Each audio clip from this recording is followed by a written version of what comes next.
Hey there, I'm Pelham Spong, and I'm here. Hi, I'm Rosalind Stanley.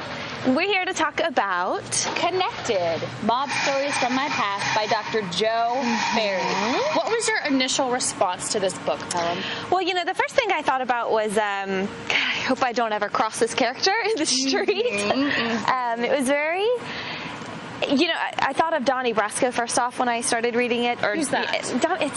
It's a mob movie. Okay. Or any of those movies you've ever seen about mob stories. I've got a bit of a weak stomach. So, okay, yeah. So I got in it and I went, oh dear, better not eat before I keep reading. But it was actually really, the more into it I got, the more I really started to kind of get into this character, and he's funny, you know, Yes. he's this violent, or is surrounded by violence all around him, but he was very funny. So, and that's the irony of it, is that he is surrounded by so much violence and the mob that he finds the comedy of it. Yeah. And it's the truth behind all these situations that he finds himself in, because he's so nonchalant and so not even almost serious about the death that kind of surrounds the lifestyle. Well, I think he actually even likes it to some extent. Yes, exactly. So. He stays connected to it, even though he goes on to not be a part of the mob.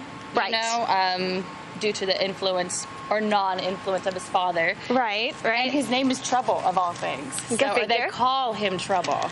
Yes. I think the character is a fictional character. Although I'm not sure how much of that is how much of the writer's own experience is weaved into this, or what's taken from his surroundings. But to give like a little bit of a summary, it follows Trouble. Yes. And his father, who is Don of, I guess, a community. I'm not sure if it says in I imagined it was in New Jersey. I'm not sure where it was exactly, but. And it's kind of just like little memoirs of his life story, and you know, his childhood in this mob family, and then later on as a record producer. He goes on to have this long career in music and leaves his family business behind. Yes. So. And the way he does it is through short stories. And they have these illustrations, some of them at the beginning, and it reminded me of Shel Silverstein for adults. Oh, I kept looking at it and thinking, what is this reminding me about? It looked exactly like it. Have like different, especially like people's names like Benny Radar or Patty or Sister Maria, and it'd be like, oh, it reminds me of the different poems that would come from Shel Silverstein. I thought about Aesop's Fables. Oh yes, true. And then the moral at the end, or the punchline sometimes. Definitely. And it's crazy to see a mob guy with a heart, you know, because he does have a heart, you know, amidst all the violence and lying and games. Well, he keeps going back to this point, is I never killed anybody, you know.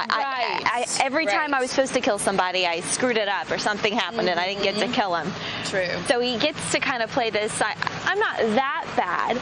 I did all these nasty things to the bodies and got rid of them for pops. But True. And that's what I like about it, is he uses that comedy to lighten it up. Yeah. Because it's such a serious issue with the mob and being surrounded by some guy's head coming apart and blowing up military stations so that his son would not be even like in the military. That's how serious they drafted were about into Vietnam.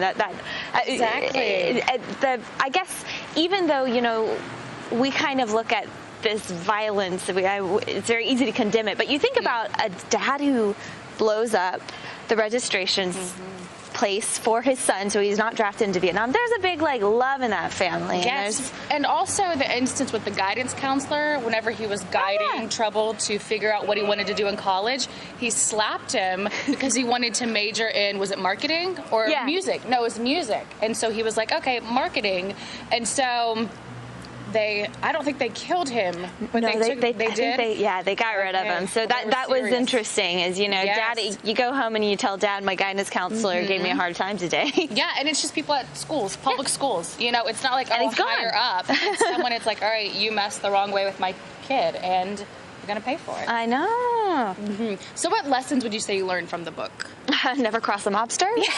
Yes, or anyone for that matter, because you don't know who they're connected to. Well, that's the thing. You can't just look at someone and be like, okay, they know someone who could destroy me. There's another instance. This guy's wife has to talk on the phone with this woman who's apparently kind of a. To coin the word, I'm not going to say it, but, you know, not a nice word. And she disappears. And not only does she disappear, but her whole family disappears. Just because she's not nice on the phone. Yes, yes. And I would say this book is more so for people who want adventure and a little bit of mystery mixed with that comic lightness. What about you? Yeah, I'd say, and I don't want to say this is like a guy's book, but this is, if you like something gritty and tough and aren't going to puke your morning breakfast while you're reading about some sort of gruesome murder, then this is definitely a book. There's not really a dull moment in it. Right, no. And I think that being the short story format of it, I think that helped it. Yes. Was, you know, you have these action-packed little vignettes. And I think, though, what do you think the bottom line of all of that was? The bottom line of it is making your own way. Yeah. Because he could have gone into the mob, he could have gone and followed his father and that lifestyle because he's lived it, but he decided not to. His way of communicating his life was through music, and he decided to follow that very full-heartedly. But in the same way, this career in music, I think there's definitely a parallel there between the music career and the mob. You know, he talks about the company men, and he seems to be this kind of renegade who, even in the music industry, you know, he says, screw the people who are running, kind of like screw the cops, screw the company men. I'm going to do my own thing, be true to the music, be true to myself. Yes, true. So, if you are looking for adventure and action and a little bit of comedy to add to it, Connected a lot of comedy. is your story. Indeed. Thank you.